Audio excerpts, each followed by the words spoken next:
Greetings. I'm Pastor Chris from Good Shepherd Lutheran Church.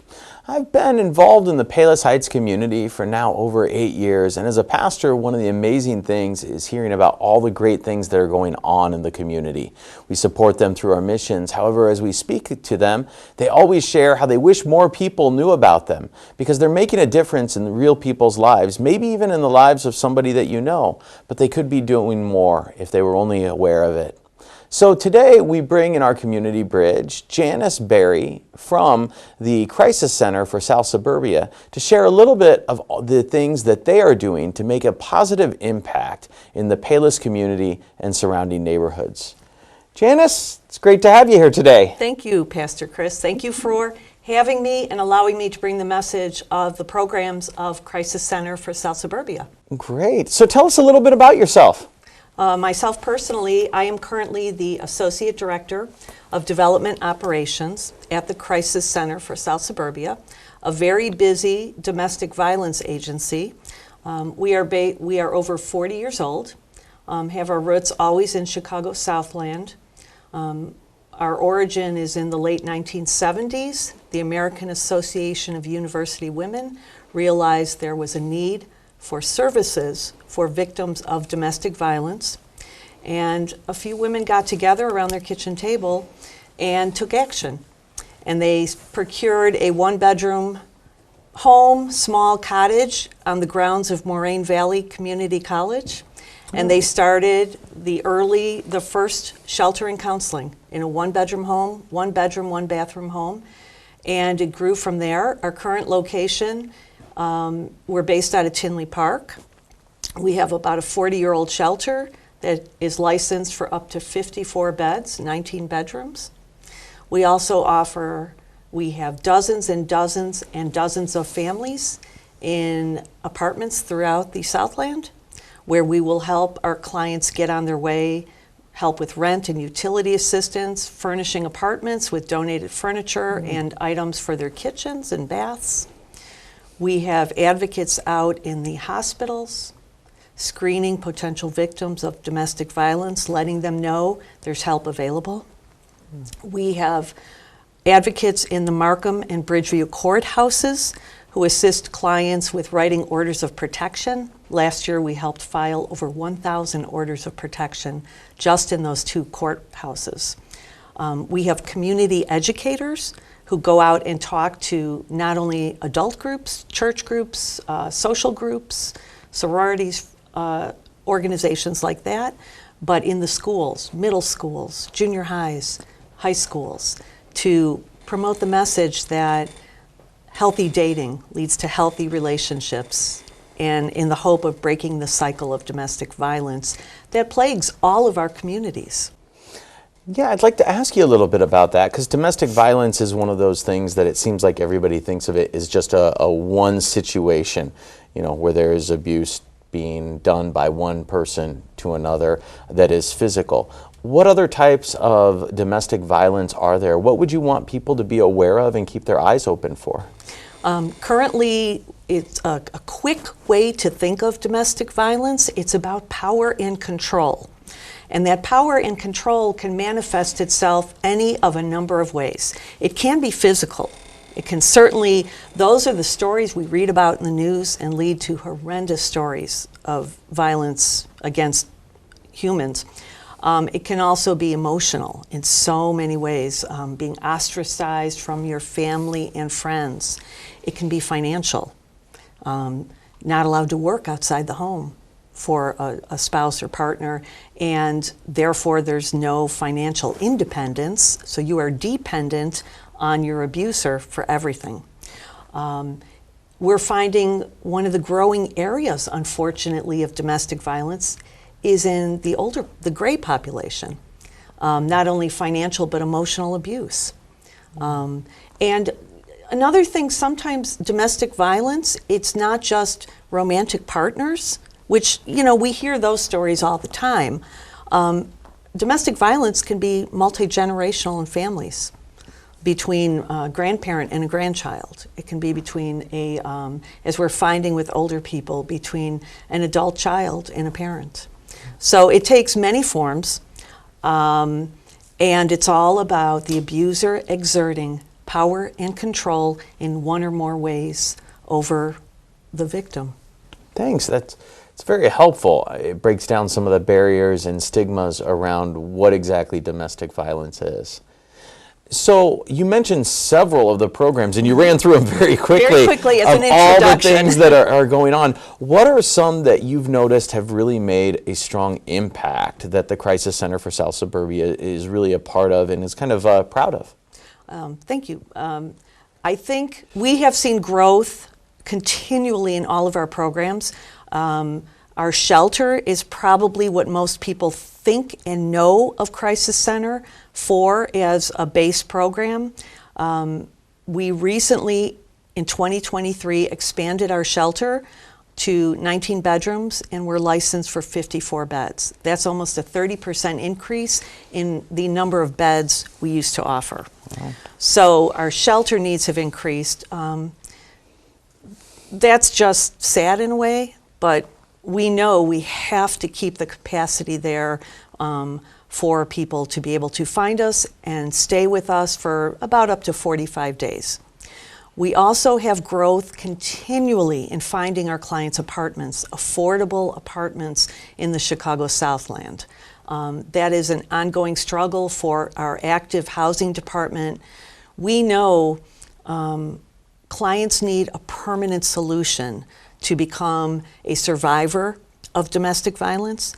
And in many cases, that means finding you a new home. And that new home cannot be our shelter permanently. It needs to be a community-based apartment where you can start your new chapter with your family, with your dependent children. And we do what we can to help with rent and utilities and active case management to ensure success. Our counseling program is free to everybody, adults and children. And I just saw a statistic internally in our agency a few weeks ago that our sessions with children, our play therapy, our art therapy, our counseling with children is up like 50% in the last year or two. So the need is always there. I think that we constantly want to get the message out to people that we're here, and please find us.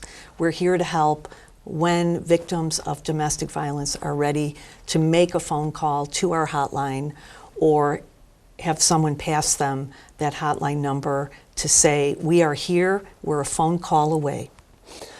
I'm glad that you brought up the varieties of clients that you have, because I think that there's, when you say domestic violence, you usually think of a woman who's being beaten by a man. But yet you talked about how the Crisis Center is working to serve not just women, but also children. And so what are the other things that people have at their disposal at the Crisis Center that are beyond just the care for the individual who's being abused, but also for their support network?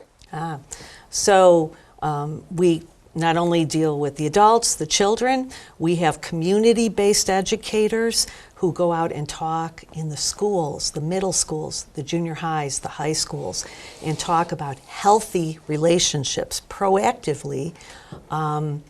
If I can comment that we find children who experience domestic violence in a home setting, growing up, unless you're shown otherwise, you might think that's normal behavior. And that's where the term break the cycle comes in. So if we can establish with children through individual family counseling within their families and teach them they can still love their parent. That's not, even if the parent is abusing the other parent. There's a lot of aspects, kids have a depth of emotional feelings, so counseling can help children process all of that. We can also address and bring to children and youth and even young adults through our community programs in the schools that healthy relationships, you need to know and be taught what a healthy relationship is if you've experienced otherwise. Fantastic. So In this whole holistic approach, because that's really what it is, what's maybe a success story, or what's the epitome of this is what the Crisis Center tries to do, this is what we aim for, this is how it should look? Oh, excellent. I have a story. We do exit surveys with our clients so we can find out how we're doing and what we can do better. And we find one of our greatest successes is that our clients who follow what might be the plan established with their case manager when they leave shelter or enter apartment housing, if they stick with counseling and they stick with, we have workforce training also. Oh. If you take advantage of that, as well as all of the, shall we say, material supports we can provide with furnishing your apartment and rent and utility assistance, we find almost 98% of our clients do not go back to their abuser when they're set up in our housing and other programs. 98% of our clients do not go back to their abusers. Wow. That's a remarkable statistic. It is. And that's an in-house statistic? From exit surveys of clients. Beautiful. Mm-hmm. So what are the common barriers that you find for people choosing not to, that are in an abusive relationship, to not seek help? Stigma. Stigma of embarrassment, shame. Domestic violence knows no economic boundaries. So people might think, oh, my neighbors would judge me. They would not believe this is going on. This can't be real. It's all about the power and control. And that's part of the control the abuser has over the victim of domestic violence, is that term gaslighting, making them think that they are the one who's causing the anger management, the emotional abuse, the physical abuse. The victim is causing the abuser to take those actions. That's part of the power and control. So there's a great stigma associated with being a victim, that I, the victim, did something wrong. I caused this behavior. My family, my friends would just not believe it, would just not believe it. He or she, might be providing a roof over my head and food for our family, and oh no, it's not possible that they could be mistreating me in such a horrific way. So there's a great stigma about the power and control that the abuser can bring to the life of the victim, and so the victim doubts and has terrible self-esteem issues. Well, I think that brings and highlights even more that 99% success rate of individuals not going back to their abuser, in that the services you provide are more than just, well, here's a safe place to stay, but instead here's also the tools to change that mindset and to discover one's self-worth again. Mm-hmm. Yeah. Yes, and it takes, public support, because unfortunately many news stories, it seems like, every week or two, there's a horrific domestic violence incident somewhere in the Chicagoland area. And the Chicago Southland has not been immune. In the last year, there have been some horrific physical violence against victims of domestic violence, where some people have lost their lives and children have witnessed very traumatic things. Do you notice that the number of clients increases or decreases based off the time of the year, or are there certain factors that like this time of the year or after these type of events, that there is more need? That's a very interesting question. I don't know the exact statistics, but when I talk to our hotline and shelter staff, there are slight ebbs and flows, slight ebbs and flows. Sometimes actually around certain holidays, the shelter might be a few less people just for a day or two, because people might be welcome to couch surf with family and friends around the holidays. But then that welcome mat is rescinded. So there are very slight ebbs and flows sometimes. We find the clients that are moms with children like to get established somewhere in the late summer, fall, for the children's schooling purposes. So you might find some shifts in people trying to find housing or shelter around that time also to establish where the children can attend school.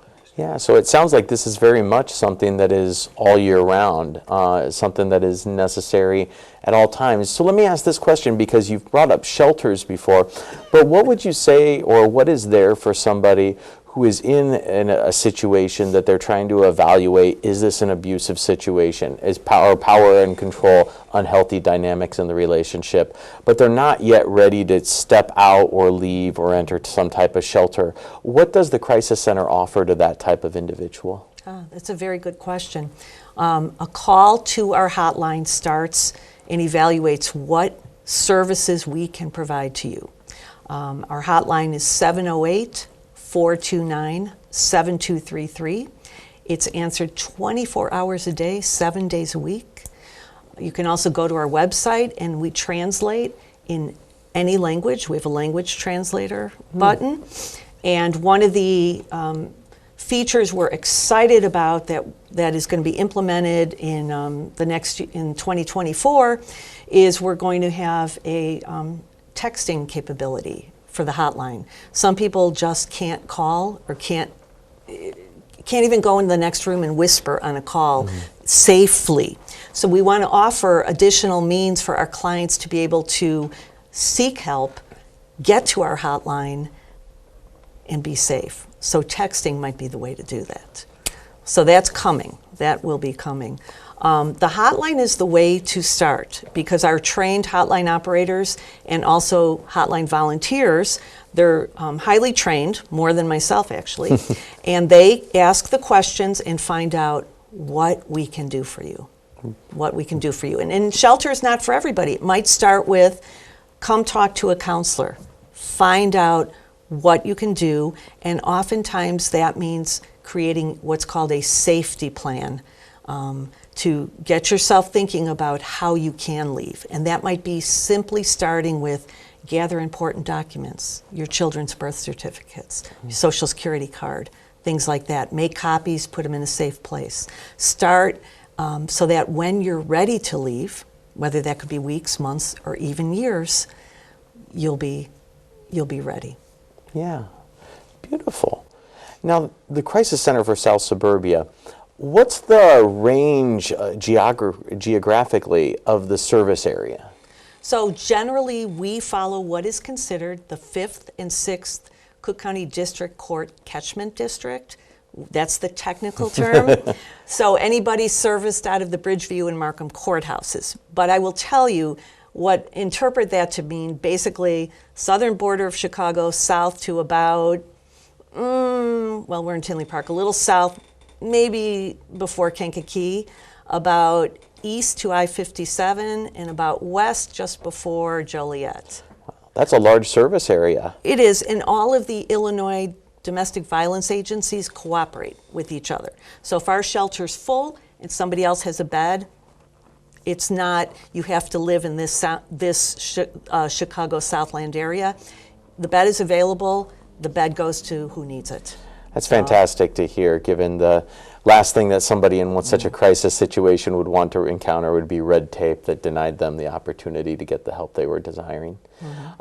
Now, also, what's an approximate number of the clients that the Crisis Center serves in the course of a year? I'd imagine it's quite high. Thousands. We serve over 2,000 clients every year, both through shelter, counseling, housing, education. So, and we put up over, I think last year, the statistics show certainly over 22,000 service hours in various ways, 10,000 nights of shelter. You know, when you count, if the shelter is 54 beds and every bed is filled, we've served 54 people, 54 nights of shelter. So. Wow. Yeah. When I said I expected it to be high, I didn't expect it to be that high. Yeah. But I think it just shows how much of an issue domestic violence is, as well as how great and wonderful and necessary the services that the Crisis Center provides. Thank you. And it takes not only our staff, we rely on volunteers like you would not believe.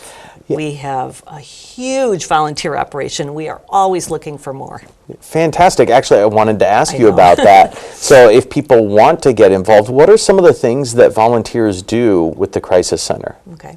So one of our sources of revenue and volunteers are our Neat Repeats resale stores in Orland on 94th Avenue and Worth, Illinois at 6602 West 111th. And we have almost 200 volunteers that do everything at those stores, from the sorting, the pricing, the cashiering, the stocking, all of that. That's our biggest use of volunteers. I'm in the development department, so we use volunteers for mailings, for help at our events, our gala dinner dance in February, our golf outings in May and August. We use volunteers for mailing and clerical purposes. We also have volunteers that highly trained, that have to take a certain level of training, who can help on our hotline, actually answer the calls and screen to help clients. So those are our main areas of volunteers. We also keep a roster of volunteers for when we have one-time needs, which some people do. Fantastic. I'd imagine, because there has to be a lot of security around those individuals fleeing domestic violence. So I understand volunteers may not be able to be hands-on alongside those individuals that the services are provided for, but yet they do help the whole process, which is fantastic. The Neat Repeat stores, the proceeds for those go directly to the Crisis Center? The proceeds from the Neat Repeats resale stores do go into our budget to help all programs, as well as clients basically get gift certificate vouchers, and they are shelter clients are transported in one of our agency vehicles. They can shop free of charge at the resale stores. Beautiful. Because sometimes you arrive at shelter with nothing except your bag, and we stock certainly all the essentials that we can, but limited storage. If you need an outfit for a job interview, Neat Repeats will do that, or a special outfit for something for your child that we just may not stock. Neat Repeats is the option. So beautiful. Well, what a neat opportunity to get involved. So, is there anything that you haven't shared today that you feel people should know about the Crisis Center for South Suburbia, or in more general cases, the scope and challenge of domestic violence? I would say I've been with this agency 5 years. I've learned a lot. I've learned that domestic violence is all around us, and probably each one of us knows someone along the way who could use the help. And just to know help is available. It's a phone call away, and help is available. And all the programs are free of charge. I don't think I even mentioned that. But all programs are free of charge to our clients. Beautiful. Well, hopefully people will get involved. People know the hotline is there for if they need assistance or if they would like to explore volunteer opportunities. What was that number again? Our hotline number is 708-429-SAFE or 7233. And you have a website as well that outlines some of the services and opportunities to get involved. What is that? Absolutely. So the website for Crisis Center is the word crisis, CRISIS.org. And you'll see a tab on the landing page that says Ways to Get Involved. Just click it, and you can send an email to our volunteer coordinator, or there's general information. We always answer the requests. Well, Janice, thanks so much for being here today, and thank you for being part of the Crisis Center, making a positive impact in our community, meeting a need that is unfortunate but very necessary. Thank you, Pastor. Thank you for allowing me to be here. Yeah. And thank you for joining us. Hopefully this inspires you to get involved, make a positive impact in the community, whether it's through the Crisis Center or through someplace else. And also know that we're always here for you as well. Until next time, God bless.